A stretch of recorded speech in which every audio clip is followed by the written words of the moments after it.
So what about investigations? Well, one correct and frequently heard criticism is the failure to teach children the standard algorithms of arithmetic. These algorithms, normal, long division, multi-digit multiplication, are prerequisite to corresponding algorithms that they will encounter in high school algebra and calculus. But this is only the tip of the problem. 5 years ago, I worked through the entire set of resource books for students in the Investigations K-5 curriculum. Now, that was the first edition. So here's what I noticed. First of all, there was a never-ending focus on pictorial representation. Now, I'm fine with starting out with a picture of pizza to represent a fraction. 3/8 is a piece of pizza sliced into 8 pieces, and you color 3 of them green. But that's not enough. You have to move away from that. One of the things that's an underlying theme in the Singapore books you have is that there are 3 stages: pictorial, concrete, and abstract.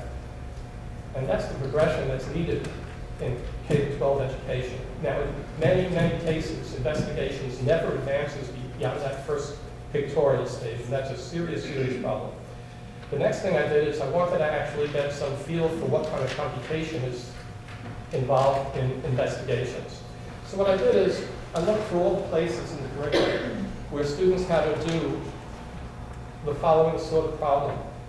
Multiply a number, 6, 7, or 8, 9, by another number, 6, 7, or 8, 9.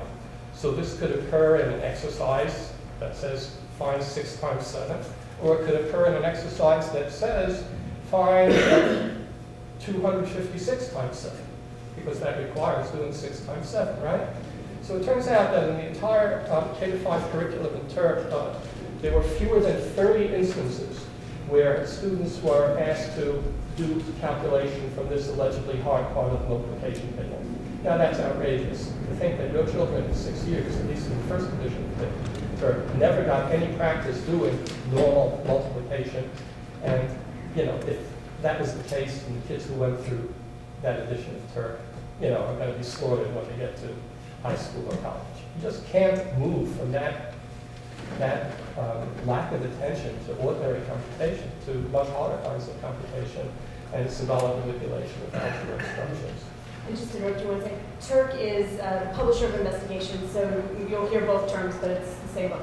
Mm-hmm. And so what I'm saying is it's really hard to see how a student exposed to such minimal attention to computation through 5th grade could ever succeed in mathematics later on. So the other day I tried looking through the 2nd edition. Now, I believe that the 2nd edition, which is what's being used now, is just a cosmetic makeover. There's a tiny bit more computation, but the basic philosophy and the basic habits of mind, which are destructive in my view to future student success, are still in place. Students are, for instance, taught to develop, quote, strategies, end quote, for just about everything, even multiplying 1-digit numbers.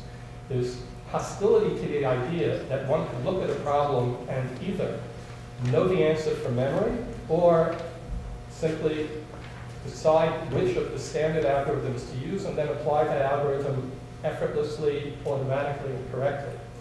Obviously, exploration is needed at some point in a child's mathematical education, but it cannot be made the principal focus in K-6. That's what Turk does. It has everybody sitting together and chatting about different strategies, some of which are okay, some of which are ridiculously inefficient.